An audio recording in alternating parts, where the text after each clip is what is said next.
The letter arrived at the Diamond Creek Ranch in Arizona Territory on a sweltering afternoon in June of 1883, and Ryan Jensen thought it would be the last correspondence he would ever receive from a woman who had not known him beyond ink and paper. He stood there on his dusty porch, the envelope trembling slightly in his calloused hands, and wondered if he had made the biggest mistake of his 32 years by posting that advertisement in the Eastern papers. The ranch sprawled out before him, 200 acres of hard-won land that he had carved out of the unforgiving desert with his own 2 hands and the sweat of his brow. But no matter how prosperous the cattle business became, the house remained painfully empty, and the silence at night was a companion he had grown to despise.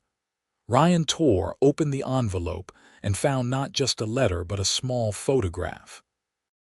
The woman staring back at him had gentle eyes and dark hair pulled back in a practical bun.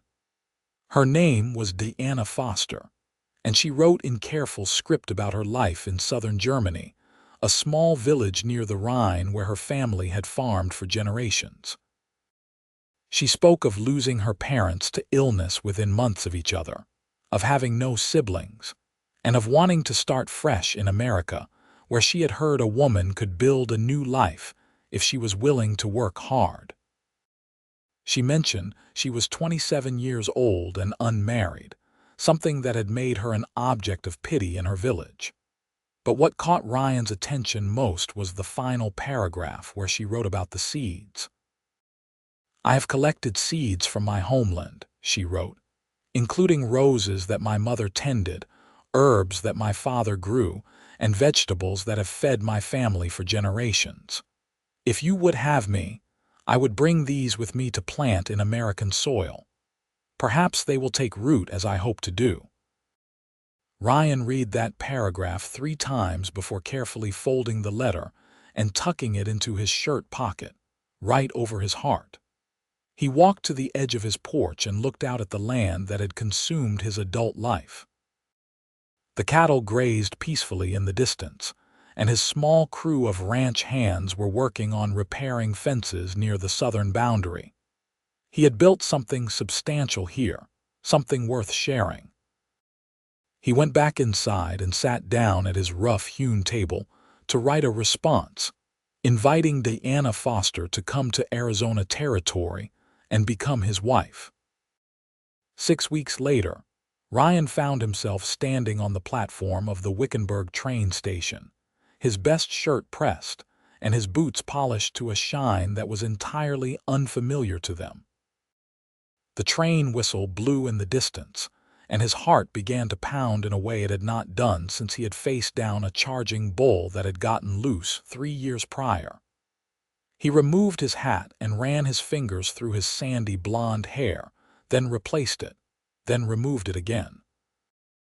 The station master, old Tom Garrett, watched him with barely concealed amusement. "Nervous, Ryan?" Tom asked, tobacco juice staining the corner of his mouth. "Just about the most nervous I have ever been," Ryan admitted, seeing no point in lying. The train pulled into the station with a hiss of steam and a screech of brakes. Passengers began to disembark, and Ryan scanned each face anxiously. Then he saw her. Deanna stepped down from the train car, one hand holding a carpet bag and the other clutching a wooden box to her chest. She wore a simple gray traveling dress that had seen better days, and her dark hair was indeed pulled back in a practical bun just as it had been in the photograph. But what the photograph had not captured was the way she held herself, straight-backed and determined despite the obvious exhaustion in her face from weeks of travel. Their eyes met across the platform, and Ryan felt something shift in his chest. He walked forward, hat in hand, and stopped a respectful distance away. "Miss Foster?" he asked, his voice coming out rougher than he had intended. "Mr. Jensen," she replied, and he heard the faint accent that colored her words. "It is good to finally meet you." "The pleasure is mine," Ryan said. "Was your journey tolerable, "It was long," Deanna said honestly, "but I am here now and that is what matters." Ryan gestured to the wooden box she held. "Is that the seeds you wrote about?" A smile broke across Deanna's face, transforming it entirely. "Yes. I packed them carefully with moss to keep them viable. I have rose cuttings, herb seeds, vegetable seeds, and some flower bulbs. I hope the climate here will allow them to grow." "I have been preparing a garden plot," Ryan said. "I admit I do not know much about gardening, but I am willing to learn." Deanna's smile widened. "Then we will learn together." Tom Garrett cleared his throat behind them. "Ryan, you want me to load her trunk onto your wagon?" "Yes, thank you, Tom," Ryan said, suddenly remembering his manners. He reached for Deanna's carpetbag. "May I?" She handed it over, still clutching the seed box protectively. Ryan led her to his wagon, which he had cleaned thoroughly that morning. He helped her up onto the bench seat, and once her trunk was secured in the back, he climbed up beside her and took the reins. The ride to the ranch took nearly an hour, and Ryan found himself talking more than he usually did in a week. He pointed out landmarks, told her about the ranch, explained the workings of the cattle operation, and described the small community of Wickenburg.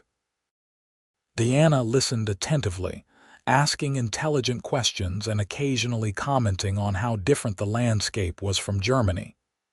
"It is so dry," she observed, looking at the desert vegetation. "But there is a beauty to it, a stark beauty. It grows on you," Ryan said. "When I first came here, I thought it was the most inhospitable place on earth. But now I cannot imagine living anywhere else." When they arrived at the ranch, Ryan helped Deanna down from the wagon and led her inside.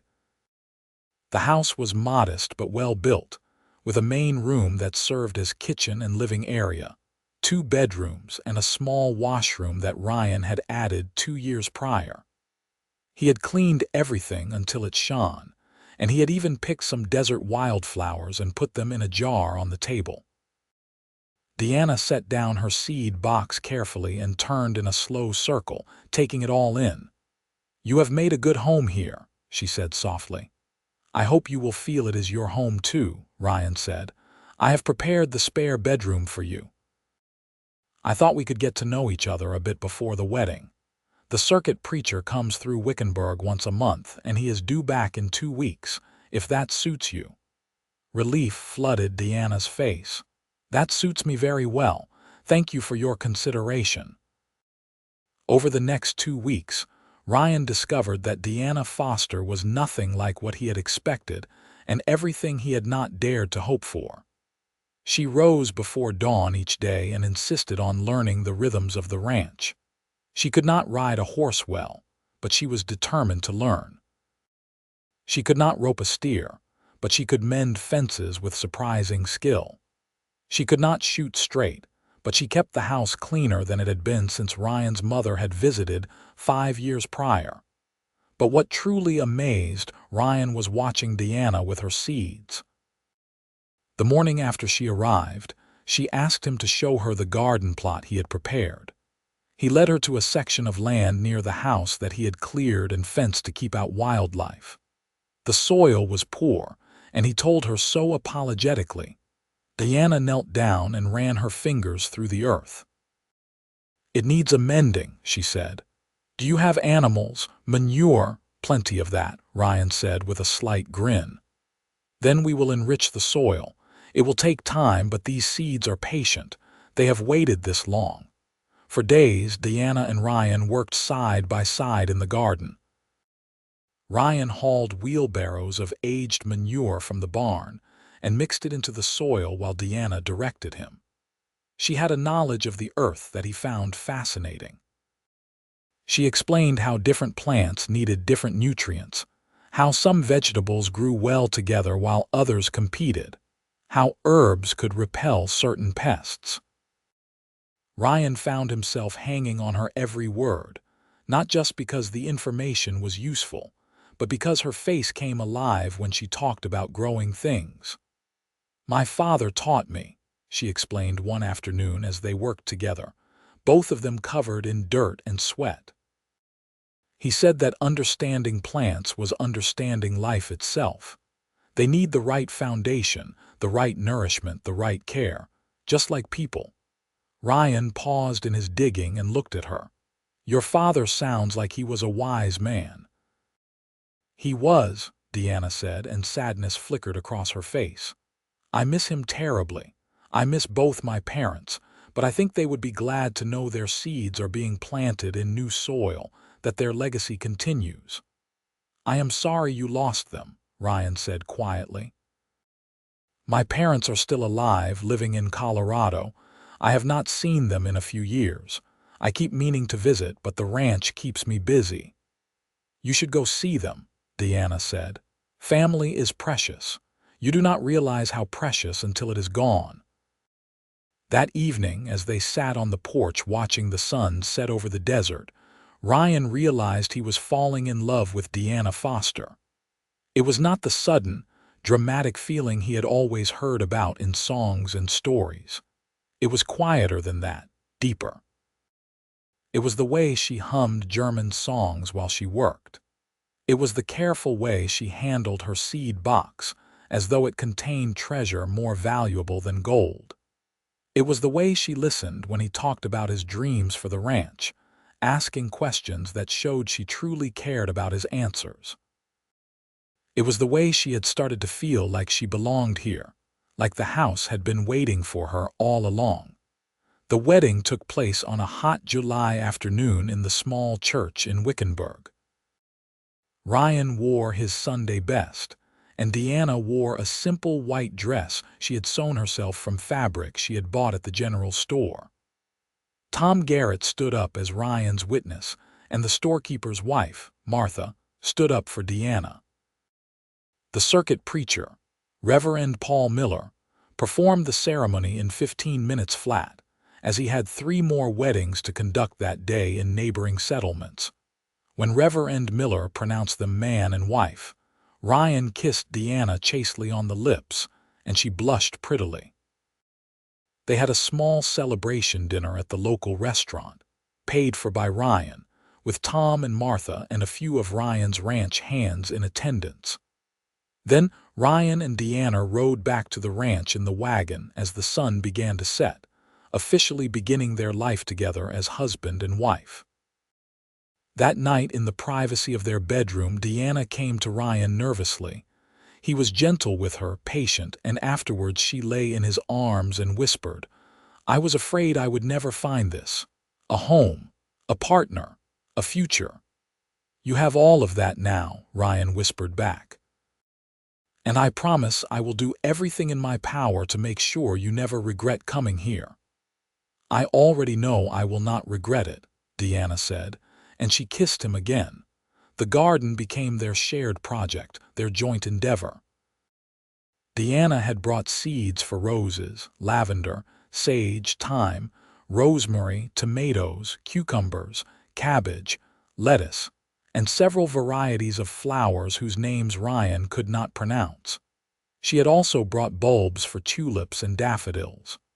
They planted everything carefully, following Deanna's instructions. Ryan learned about spacing and depth and watering schedules. He learned which plants liked full sun and which preferred partial shade. He learned that gardening required patience above all else.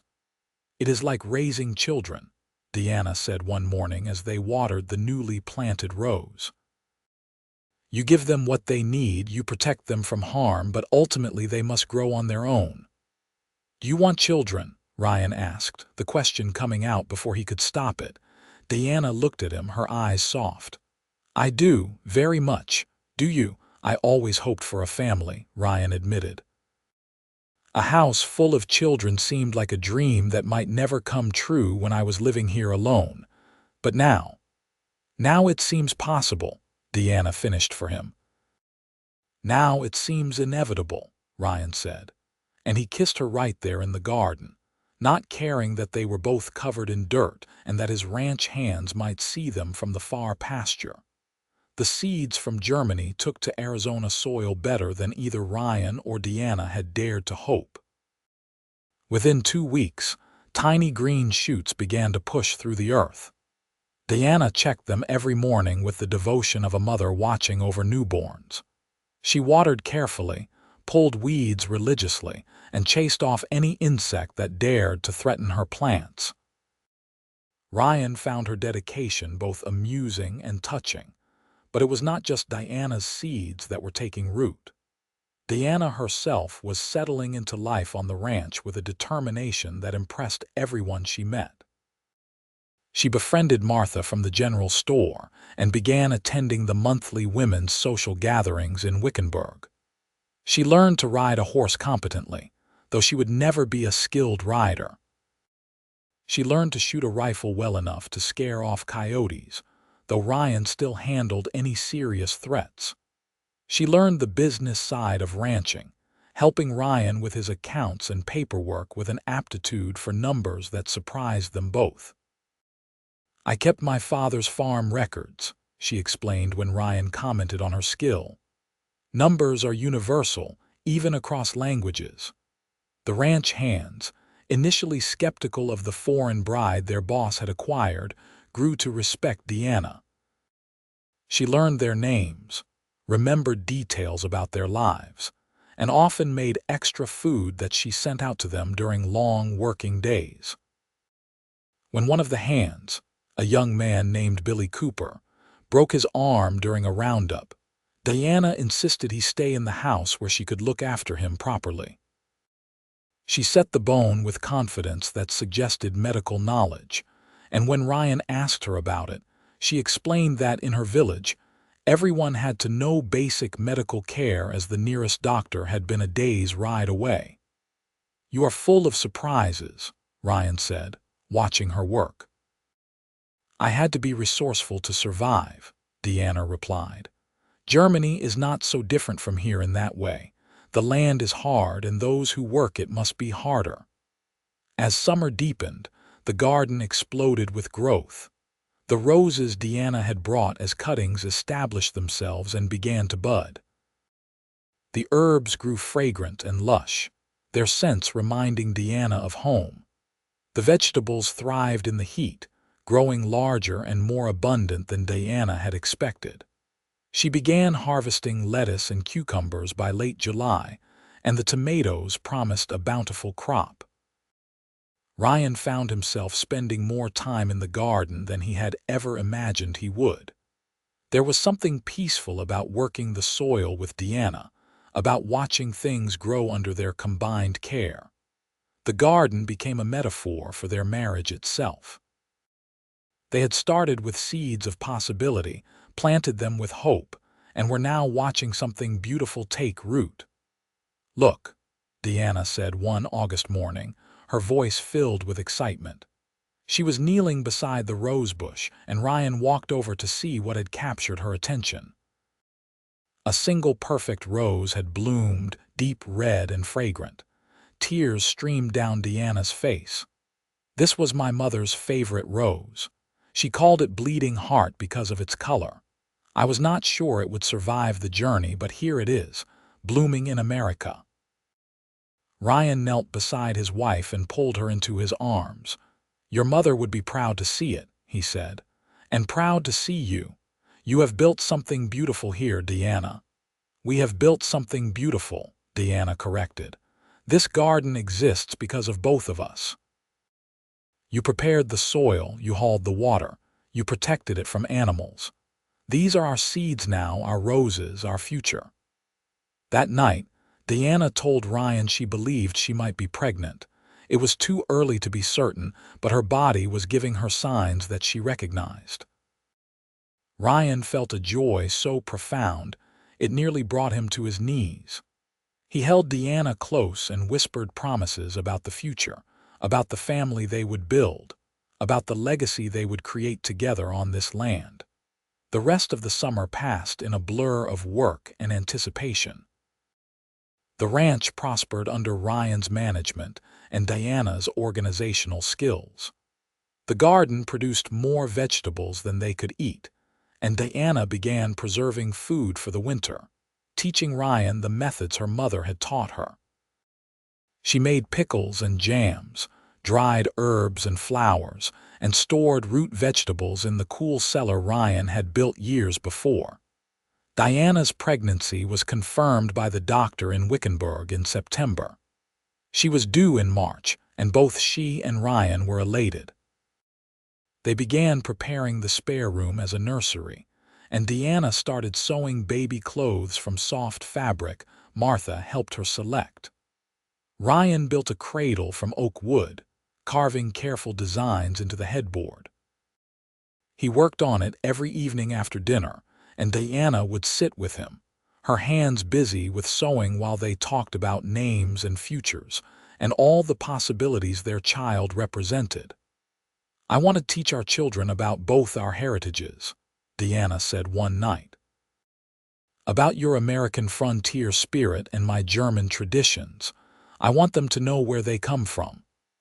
"That sounds perfect," Ryan agreed. "And we will teach them about the garden, about how things grow when you give them the right foundation and care." Fall came to Arizona territory, bringing cooler temperatures and golden light. The garden transitioned with the seasons. The tomatoes finished producing, and Diana harvested the last of them for canning. The roses went dormant, but Diana carefully mulched around their roots to protect them through winter. The herbs were cut back and dried, filling the house with their scent. But Diana planted new seeds for cool season crops, things that would grow through the mild Arizona winter. More lettuce, carrots, beets, and peas. "The garden never truly sleeps," she explained to Ryan. "It just changes. There is always something growing, always something to tend, always hope for the next harvest." Ryan found Diana's words applied to more than just plants. Their life together was constantly growing and changing. They learned each other's rhythms and habits. They learned how to argue productively when they disagreed, which was not often. They learned how to support each other through hard days and celebrate together on good ones. The ranch continued to prosper, and they began making plans for expansion. In November, Ryan's parents made the journey from Colorado to visit. John and Alice Jensen arrived on a crisp autumn day, and Ryan had been nervous about his parents meeting Diana. But his worries proved unfounded. Alice took to Diana immediately, delighted by her daughter-in-law's practical nature and obvious love for her son. John was impressed by the improvements to the ranch and the thriving garden that Diana had created. "You have done well for yourself, son," John said to Ryan one evening as they sat on the porch watching the sunset. "Diana is a fine woman. Your mother and I worried about you out here alone, but I can see you have built a real life." "Diana made it complete," Ryan said simply.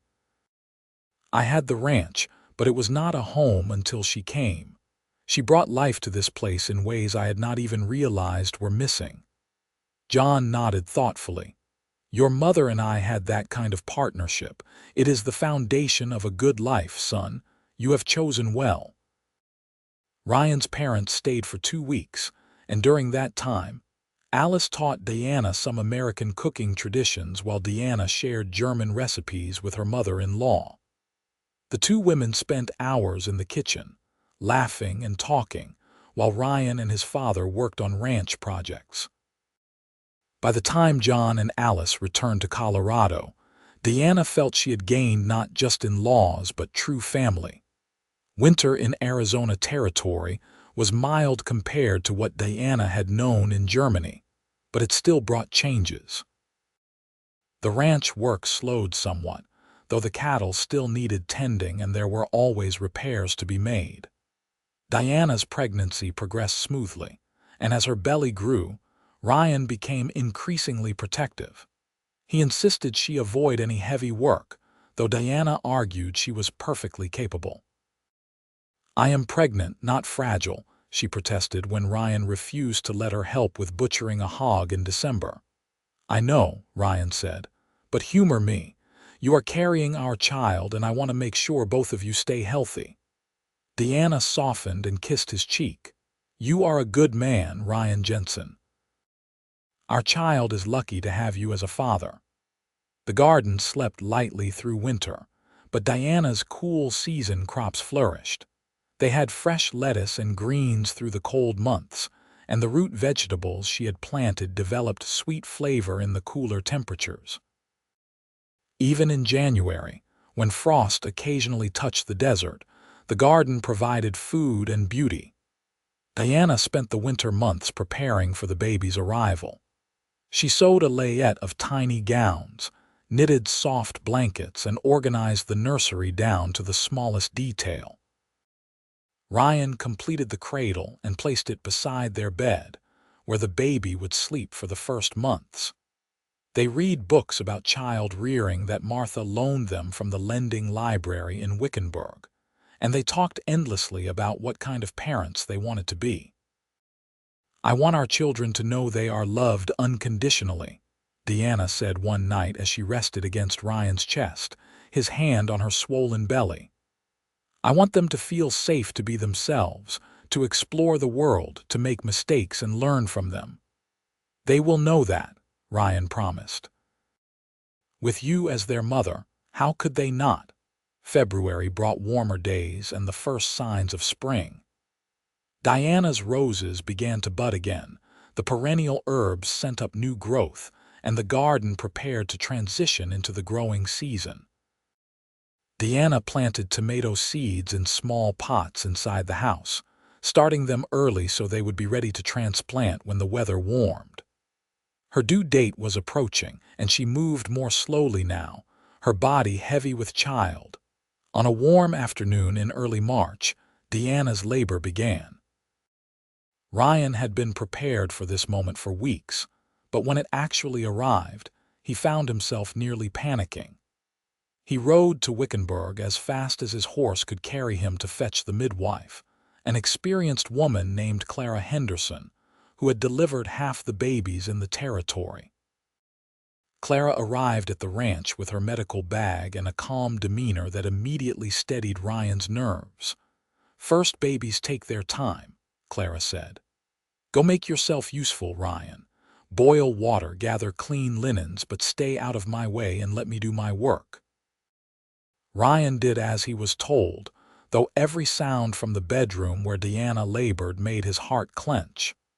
The afternoon stretched into evening, and evening into night. Billy Cooper, who had been staying in the bunkhouse since his arm healed, came to the main house and sat with Ryan during the long hours. "She will be fine," Billy said. "Miss Deanna is strong, strongest woman I ever met, and I mean that respectfully, boss." "I know," Ryan said, his hands clasped tightly together. "But I hate that she is in pain and I can do nothing to help." "You have already helped," Billy pointed out. "You gave her a home, a garden, a life she wanted. That is not nothing." Near dawn, a baby's cry split the air. Ryan leaped to his feet, his heart pounding. Clara emerged from the bedroom a few minutes later, smiling broadly. "You have a son," she announced. "A healthy boy with strong lungs, and Deanna did beautifully. She is tired but well. You can go in now." Ryan practically ran to the bedroom. Deanna lay in their bed, exhausted but radiant, holding a small bundle wrapped in one of the blankets she had knitted. Ryan approached slowly, almost reverently, and looked down at his son. The baby had a shock of dark hair and was waving tiny fists in the air, his face red from crying. "He is perfect," Ryan breathed. "Deanna, he is absolutely perfect." "We made him," Deanna said softly, tears streaming down her face. "We made this new life just like we made the garden grow, just like we built our home together." Ryan sat carefully on the edge of the bed and put his arm around his wife, looking down at their son. "What shall we name him?" Deanna smiled. "I was thinking Robert, after my father, Robert James Jensen." "Robert James," Ryan repeated. "I like that. Robert James Jensen, welcome to the world." Little Robert proved to be a demanding baby, But Ryan and Deanna fell into the rhythms of parenthood with the same determination they had brought to everything else. Deanna nursed the baby while Ryan handled more of the household tasks. They took turns walking Robert when he fussed at night, and they marveled at every tiny change in their son. As spring took hold of the land, Deanna returned to the garden with Robert strapped to her in a sling she had fashioned. She planted the warm season crops, started the process all over again. Ryan watched his wife work the soil with their son against her heart, and he thought he had never seen anything more beautiful. "This is what I dreamed of," Deanna said one morning as she transplanted tomato seedlings while Robert slept against her. "A family, a home, a place where things grow." "I found all of that here with you, Ryan." "I found it too," Ryan said. "I just did not know what I was missing until you arrived with your box of seeds and your hopeful heart." The ranch continued to prosper. Ryan hired 2 more hands to help with the expanding cattle operation, and he purchased additional land adjacent to his property. Diana's garden grew every year, and she began sharing her produce with neighbors and selling her surplus at the market in Wickenburg. Her roses, particularly her mother's bleeding heart variety, became locally famous. People came from miles around to see the German roses blooming in the Arizona desert. Robert grew from a baby into a toddler, and Diana became pregnant again. Their second child, a daughter they named Rose after Diana's mother, was born in September of 1885 during a gentle autumn rain. Robert, now 2.5, was initially suspicious of his little sister, but quickly became her devoted protector. "He has your protective instinct," Deanna told Ryan, watching their son carefully pat his sister's tiny hand. "And she has your determination," Ryan replied, noting how the baby gripped his finger with surprising strength. "Our children are the best of both of us." The years flowed by like water in the creek that ran through Ryan's property during the rainy season. The garden that Diana had started with seeds from Germany expanded year by year until it covered nearly an acre. She experimented with new varieties, traded seeds with other gardeners, and kept careful records of what grew well in the Arizona climate. The garden became something of a local attraction, a green oasis in the desert, proof that with care and determination, beauty could flourish anywhere. Ryan's cattle operation grew into one of the most successful in the territory. He built a reputation for fair dealing and quality livestock. The ranch house was expanded to accommodate their growing family. Deanna gave birth to 3 more children over the next 6 years. Another son they named Daniel, then twin daughters they named Grace and Helen. The house that had once been so painfully silent now rang with children's laughter and the chaos of family life. Deanna taught each of her children about the garden from the time they could walk. They learned to plant seeds, to water carefully, to pull weeds without disturbing the plants. Robert showed a particular aptitude for growing things, spending hours with his mother in the garden and asking endless questions about plants and soil and seasons. Rose loved the flowers best, creating elaborate bouquets that she distributed to everyone she met. Daniel was fascinated by the cattle and wanted nothing more than to be like his father. The twins, the youngest, were still toddlers but already showing their distinct personalities. "Sometimes I look at all of this and can hardly believe it is real," Deanna said one evening in the summer of 1891. She and Ryan were sitting on the porch after putting the children to bed, watching the stars emerge in the darkening sky. "8 years ago, I was alone in Germany with no family and no future. Now I have you, 5 children, this beautiful ranch, my garden. It seems impossible." "You made it possible," Ryan said. "You were brave enough to come here to take a chance on a cowboy you had never met. You brought your seeds and your hope, and look what has grown." Diana leaned her head on Ryan's shoulder. "We grew it together. The garden, the ranch, our family. None of it would exist without both of us working side by side." That fall, Deanna's sister-in-law Alice, Ryan's mother, passed away after a brief illness. Ryan traveled to Colorado for the funeral, bringing his two oldest children with him so they could say goodbye to their grandmother. Deanna remained at the ranch with the younger children, managing everything in Ryan's absence. When Ryan returned 2 weeks later, he found the ranch running smoothly, and Deanna competently handling every aspect of the operation. "You are remarkable," he told her that first night back. "You ran this entire ranch, managed 5 children, and the garden looks better than ever." "I learned from the best," Deanna replied. "You have always treated me as a full partner in this enterprise, Ryan. You taught me everything I needed to know and trusted me to do it." That is a rare gift for a man to give his wife. Ryan pulled Deanna close. "You are not just my wife. You are my partner in every sense of the word. This ranch, this life, it belongs to both of us equally." The following spring, Ryan's father John decided to sell his property in Colorado and move to Arizona Territory to be closer to his son and grandchildren. Ryan helped his father purchase a small house in Wickenburg, and John became a regular presence at the ranch. The children adored their grandfather, who spoiled them shamelessly and told them stories about Ryan's childhood that made Deanna laugh until she cried. "Was my father really that mischievous?" Robert asked his grandfather one day. "Worse," John said with a twinkle in his eye. "I could tell you stories that would make your hair curl." "Please do," Deanna encouraged, grinning at Ryan's embarrassed expression. As the years continued to pass, the seeds Diana had brought from Germany became a legacy that extended far beyond her own garden.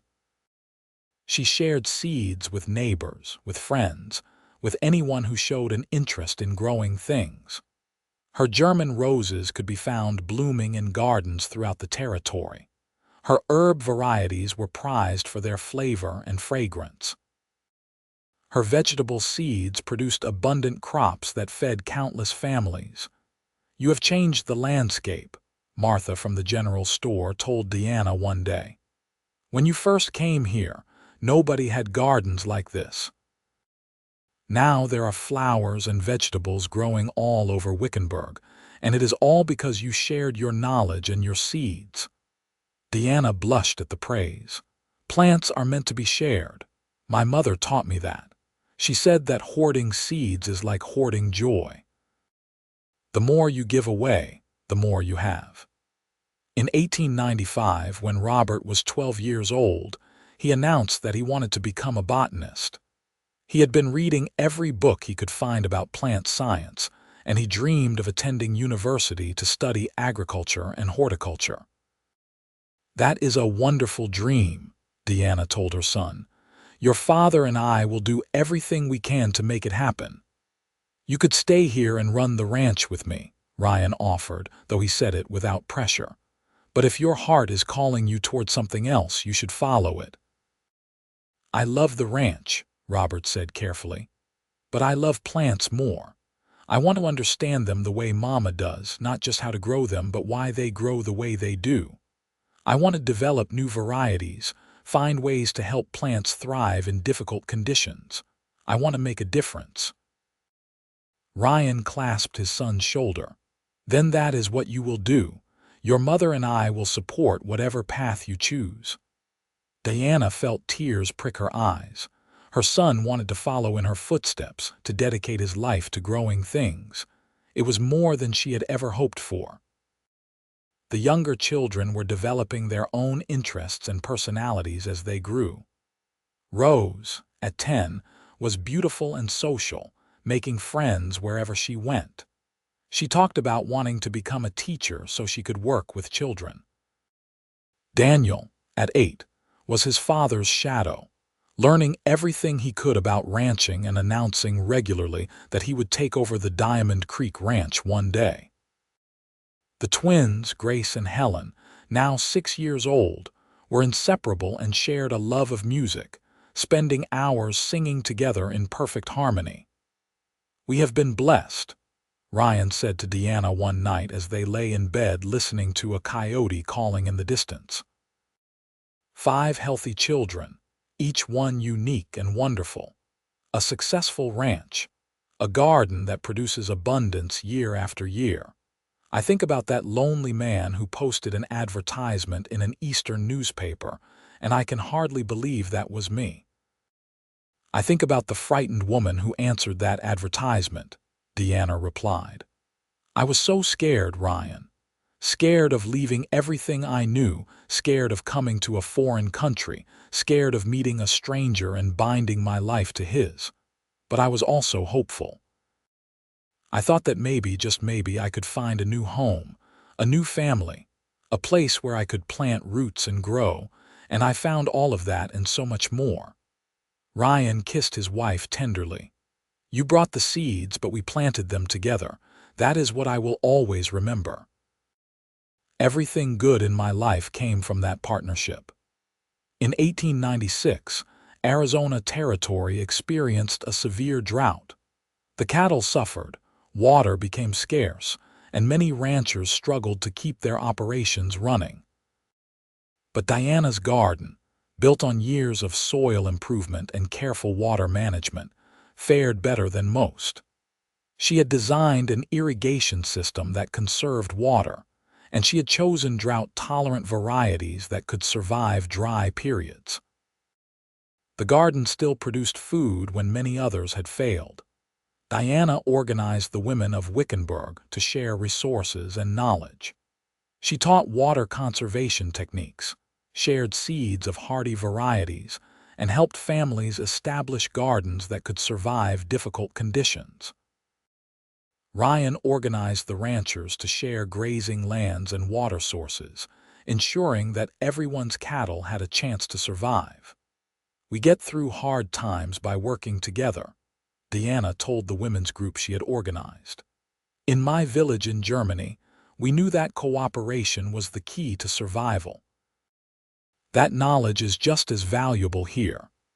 The drought broke in the fall with torrential rains that refilled the creek and turned the desert green. The ranch had survived, and so had the garden. Ryan and Deanna stood together in the rain, getting soaked and laughing, while their children danced and played in the water. "We made it through," Ryan said, pulling Deanna into his arms. "We always do," Deanna replied.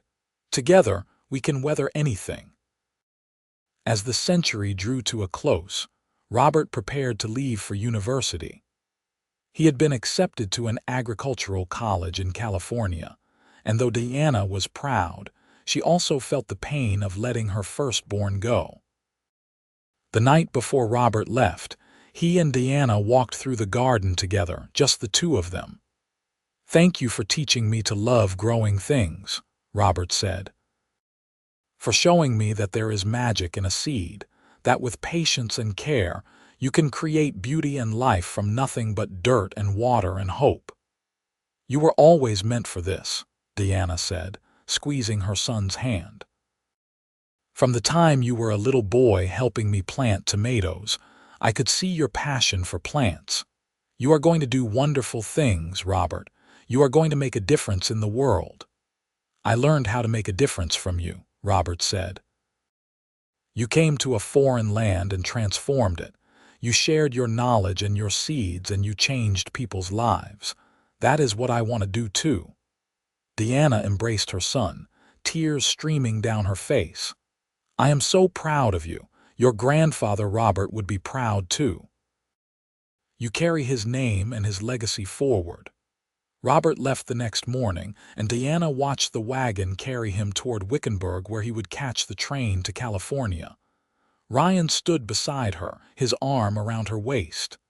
"It is hard to let them go," Ryan said quietly. "It is," Deanna agreed. "But we raised him to follow his dreams. We cannot be sad that he is doing exactly what we taught him to do. Life on the ranch continued.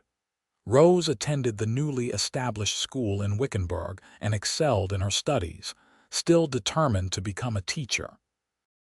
Daniel worked alongside his father every day, learning the ranching business and proving himself to be a natural cattleman.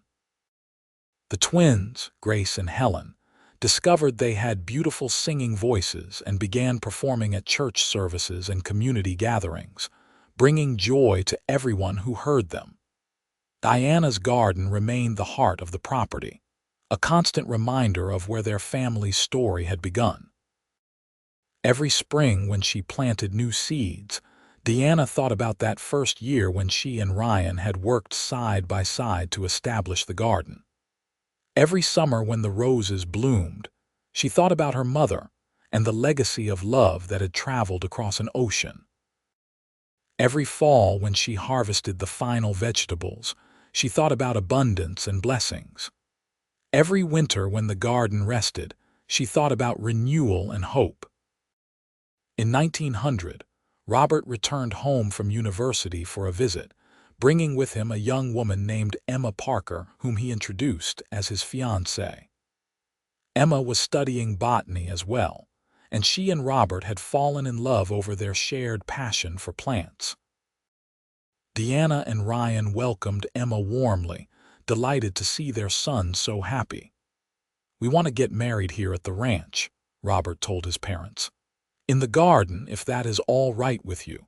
That is where everything began for our family. That is where I learned to see the magic in growing things." "Of course," Diana said, tears in her eyes again. "It would be perfect." The wedding took place in June of 1901, with the whole family gathered in Diana's garden. The roses were in full bloom, their fragrance filling the air. The vegetables grew in neat rows, a testament to years of care and attention. Fruit trees that Diana had planted years before provided shade, and herb beds released their scent with every breeze. Robert and Emma stood beneath an arch woven with Diana's German roses, and they spoke their vows surrounded by family and friends, and the evidence of all that love and patience could create. Diana watched her son marry the woman he loved in the garden she had started with seeds from another land, and she felt the circle of her life complete in a way that took her breath away. "This is what I dreamed of when I brought those seeds," she whispered to Ryan during the ceremony. "Not just plants growing, but a family taking root, a legacy that would continue long after I am gone. You have created something that will last for generations," Ryan whispered back. "Look at what you built, Diana. Look at what we built together." After the wedding, Robert and Emma returned to California to complete their studies, but they promised to visit regularly. Rose, now 18, was accepted to a teaching college and prepared to follow her brother's example by leaving home to pursue her education. Daniel, 16, was already managing much of the day-to-day ranch operations, and Ryan relied on him more and more. The twins, Grace and Helen, were 15 and inseparable as ever, their voices maturing into something truly special. "Our children are growing up and finding their paths," Diana said to Ryan one evening. "Soon they will all be gone, starting their own lives." "Not all of them," Ryan said. "Daniel will stay, I think. He loves this ranch as much as I do, and even the ones who leave will come back. This will always be their home, just as it is ours." Ryan was right. Over the next few years, the children came and went, but they always returned to the ranch. Robert and Emma completed their studies and took positions at an experimental farm in California, but they visited twice a year. Rose became a teacher in Wickenburg and lived in town during the school year, but she spent every summer at the ranch. Daniel married a local girl named Sarah Mitchell in 1903, and they built a house on the ranch property, planning to raise their family there. Grace and Helen formed a singing duo that performed throughout the territory, but the ranch remained their home base. In 1905, Deanna became a grandmother for the first time when Daniel and Sarah welcomed a daughter they named Deanna Alice, after both her grandmothers. Holding her tiny namesake, Deanna felt overwhelmed with gratitude for the life she had built. 22 years ago, I stepped off a train in Wickenburg, she told baby Deanna Alice. I was frightened and alone, carrying nothing but some clothes and a box of seeds. Now look at all that has grown from those small beginnings. You, little one, are part of that legacy. You are proof that taking a chance, planting seeds of hope, and nurturing them with love can create miracles. Ryan watched his wife with their granddaughter and felt his heart swell with love. Deanna was 52 years old now, with silver threading through her dark hair and lines on her face from years of work and laughter. But to Ryan, she was more beautiful than the day he had first seen her step off that train, because now he knew everything she was capable of, all the strength and love and determination she carried in her heart. The ranch continued to thrive under the joint management of Ryan and Daniel. Father and son worked together seamlessly, combining Ryan's experience with Daniel's youthful energy. They expanded the operation further, purchasing more land and more cattle, until the Diamond Creek Ranch was one of the largest and most successful in Arizona territory. Deanna's garden had expanded as well, now covering 2 full acres and including fruit trees, berry bushes, a large vegetable section, extensive herb beds, and the roses that had started it all. She employed 2 young women from Wickenburg to help her maintain it, and she used the garden as a teaching space, regularly hosting workshops on gardening, seed saving, and food preservation. You have become a pillar of this community, the mayor of Wickenburg told Deanna at a community celebration in 1906. You came here as a stranger, and you have transformed our town with your generosity and your knowledge.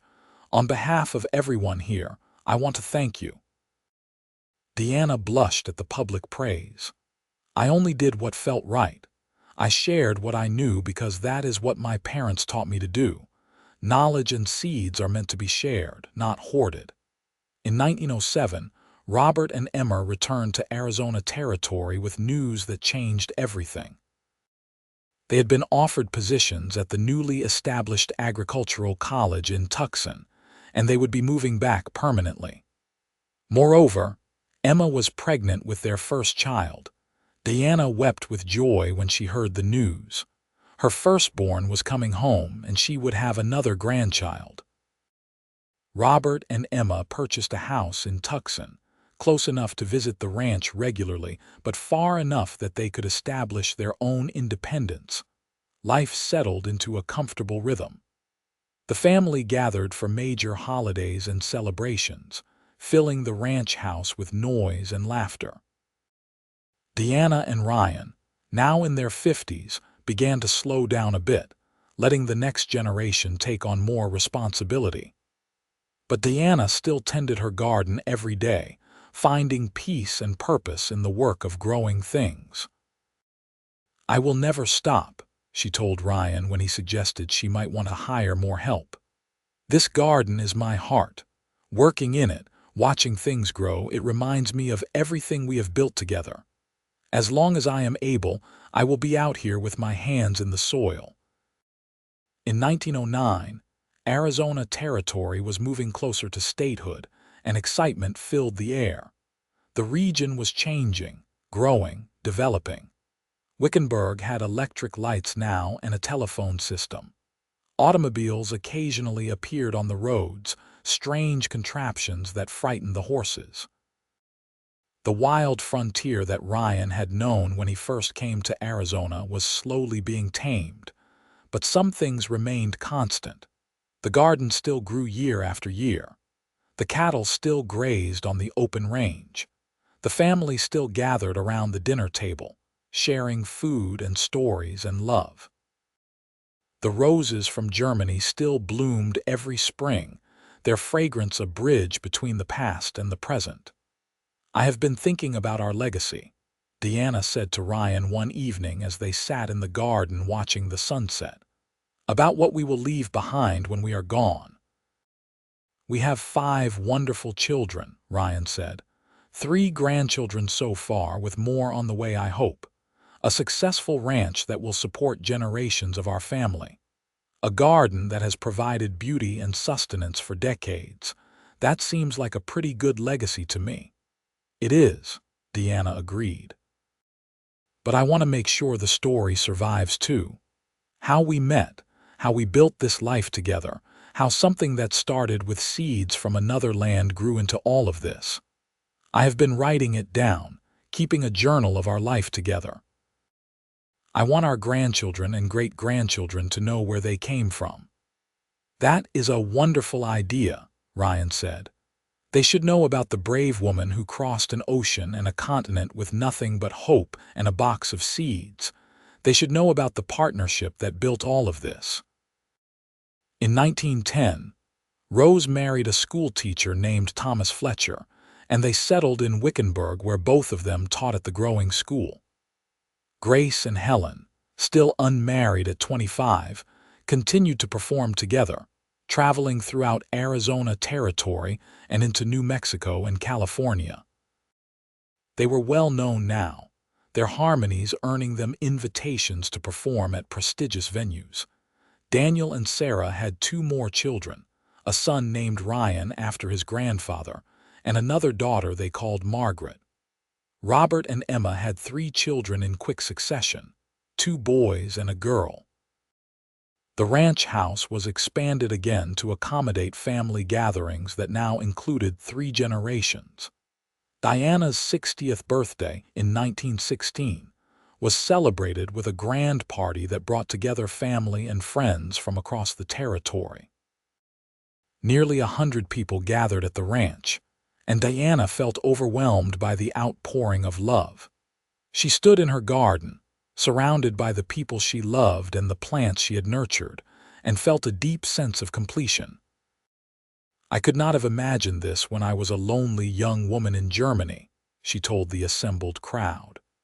"I could not have dreamed that answering a Cowboy's advertisement would lead to all of this. But I took a chance. I brought my seeds, and Ryan and I planted them together. We planted not just a garden but a life, a family, a legacy. And I am grateful for every single moment." Ryan stood beside his wife, now 65 years old himself, his sandy hair completely silver but his blue eyes still bright. "Deanna brought the seeds," he said, his voice carrying across the crowd. "But I provided the soil. And together, we created something neither of us could have done alone. That is what partnership means. That is what love means." The party continued into the night, with music and dancing and feasting. Diana's garden provided much of the food, vegetables and herbs and fruits that had grown from the seeds she had brought from Germany more than 30 years before. The roses, her mother's bleeding heart variety, bloomed in profusion, filling the air with their scent.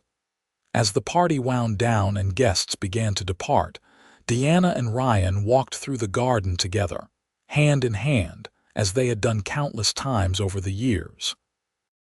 "We have had a good life," Ryan said quietly, "better than I ever hoped for." "We have had a beautiful life," Deanna corrected. "We took seeds of possibility and turned them into something magnificent, and it is not over yet.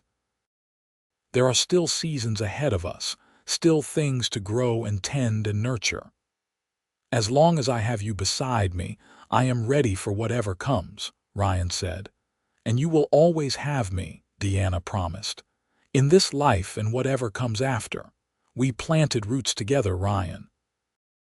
Those roots go deep and cannot be severed."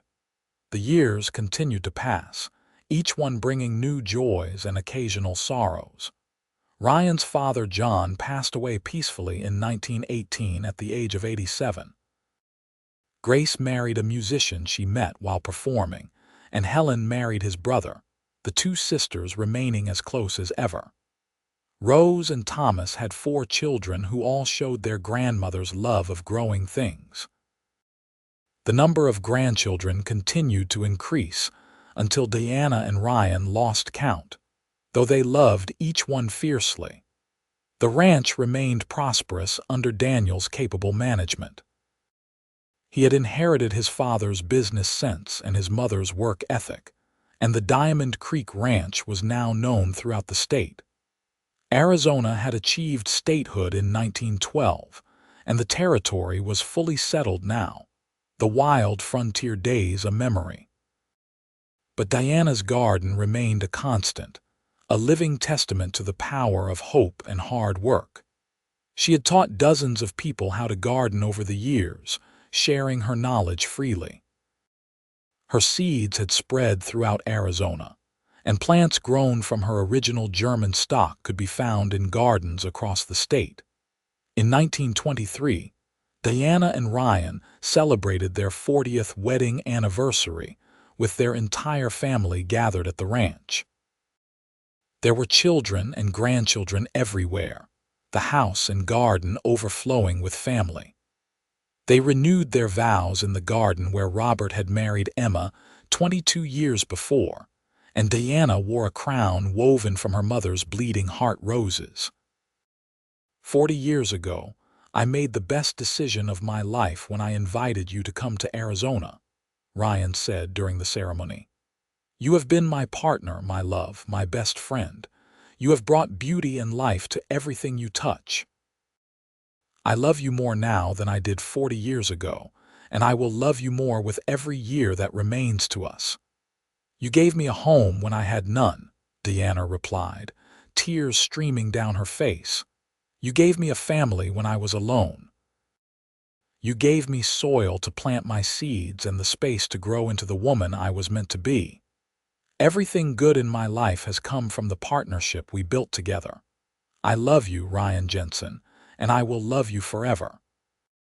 Their grandchildren scattered rose petals as Diana and Ryan walked back down the aisle between the garden rows, and the celebration that followed was joyous and loud and perfect. As they entered their 70s, Diana and Ryan began to slow down more noticeably. Ryan had arthritis in his knees that made riding difficult, and Diana's hands sometimes ached too much to work in the garden. But they still went out every morning to check on the plants, to marvel at new growth, to pull the occasional weed. The garden had become more than just a place to grow vegetables and flowers.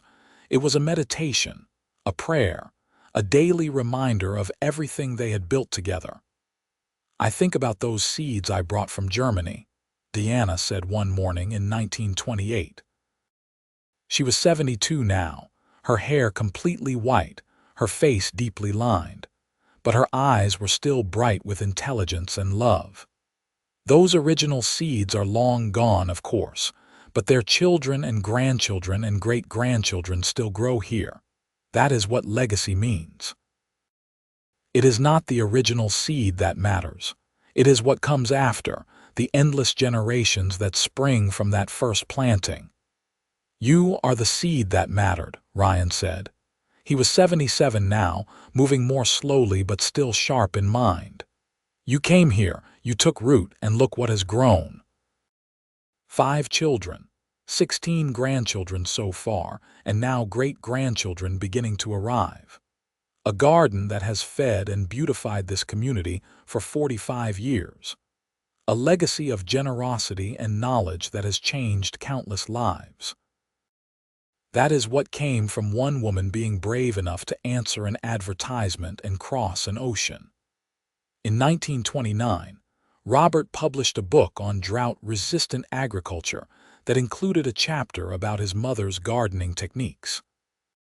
He dedicated the book to Diana, writing, "To my mother, who taught me that with patience, knowledge, and love, you can make anything grow, even in the harshest conditions." Her seeds, brought from Germany to the Arizona desert, proved that there are no limits to what determination and hope can achieve. Diana wept when she read the dedication. Her life's work, recognized and documented, would continue beyond her lifetime. The knowledge she had carried from Germany, combined with what she had learned in Arizona, would now be shared with people she would never meet. "You have given the world a great gift," Ryan told her, "and Robert is ensuring that gift will not be forgotten." Daniel took over complete management of the ranch in 1930, as Ryan's health began to decline. Ryan had suffered a small heart incident that frightened the whole family, and the doctor insisted he needed to rest more. Daniel ran the ranch with the same care and skill his father had, and Ryan was proud to see his legacy in such capable hands. Diana continued to work in her garden, though she relied more heavily on the young women she employed. She still directed the plantings, still taught workshops, still shared seeds and knowledge. The garden had become famous throughout Arizona, and people came from across the state to see it and learn from the legendary German woman who had created an oasis in the desert. In the spring of 1933, Diana planted what she called her gratitude garden. She selected seeds of every variety she had brought from Germany 50 years before, planting them in a special section of the garden that she designated as a living memorial to her parents and her homeland. "These are the seeds that made everything possible," she told her assembled family as she planted the last of them. "Without these seeds, I would not have had the courage to come here. They were my connection to my past, my gift to my future. And now, 50 years later, they are still growing, still producing, still connecting me to where I came from and everything I have become." The gratitude garden flourished, and that summer was one of the most abundant Diana could remember. The roses bloomed more profusely than ever. The vegetables grew large and sweet. The herbs filled the air with fragrance. It was as though the plants themselves were celebrating the half-century anniversary of their arrival in American soil. Ryan's health continued to decline slowly. He spent more time resting, less time working.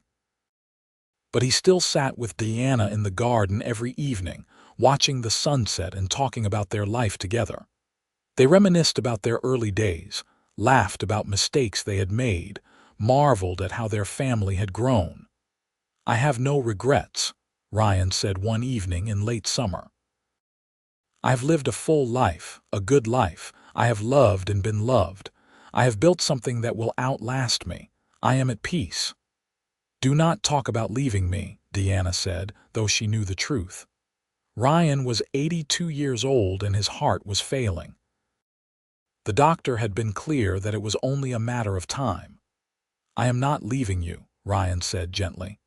"I will always be with you, just as your parents are still with you every time you plant their seeds. Love does not end, Diana. It just changes form. It becomes memory, legacy, the roots that connect us all." Ryan Jensen passed away peacefully in his sleep on a clear October night in 1933, with Diana holding his hand. The funeral was attended by hundreds of people, a testament to the respect and love he had earned over his lifetime. He was buried on a hillside overlooking the ranch, where he could watch over the land he had loved. Diana was devastated by the loss, but she was also grateful for the 50 years they had shared. She continued to work in her garden, finding solace in the familiar routines. Her children worried about her, but Diana insisted she was fine. "I am sad," she told them. "I miss your father every moment of every day, but I am not broken. Ryan and I built something together, and that something continues. He is still here in the land, in the garden, in all of you.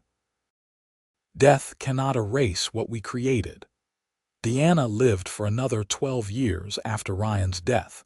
She watched her grandchildren marry and have children of their own.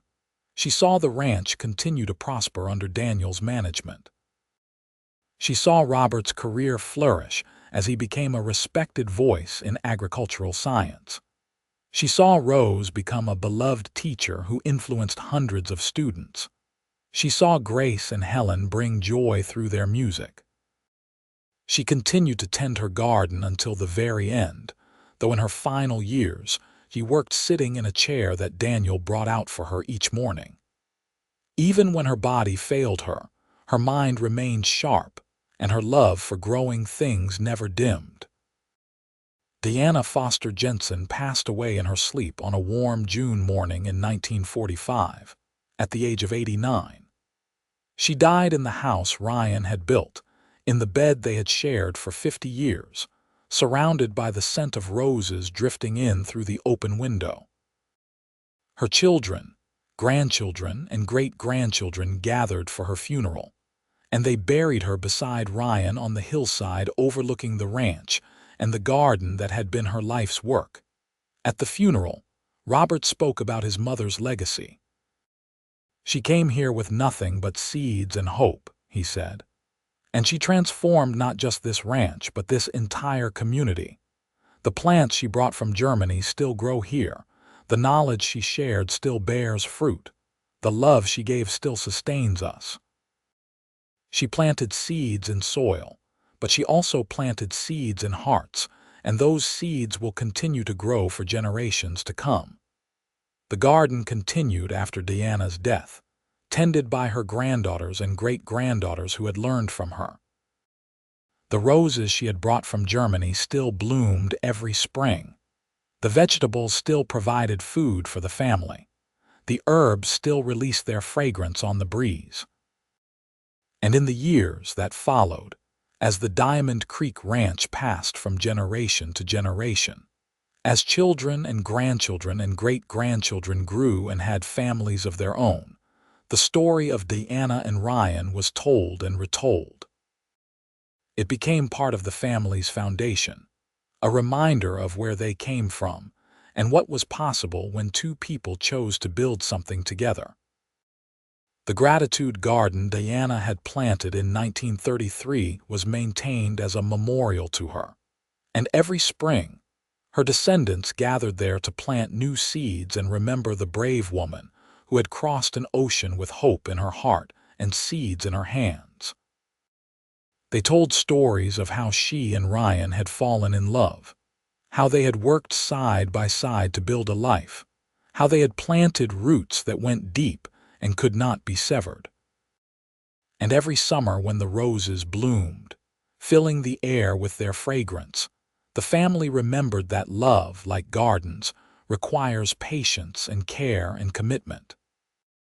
But when tended properly, when given the right foundation and nourishment, both love and gardens can grow into something magnificent that outlasts any single lifetime. The seeds Diana brought from Germany in 1883 continued to grow in Arizona soil more than 100 years later, connecting past to present, Germany to America, one woman's courage to generations of abundance. And somewhere, watching over it all from that hillside overlooking the ranch, Diana and Ryan rested together, their roots intertwined forever in the land they had loved and the legacy they had built, seed by seed, day by day together.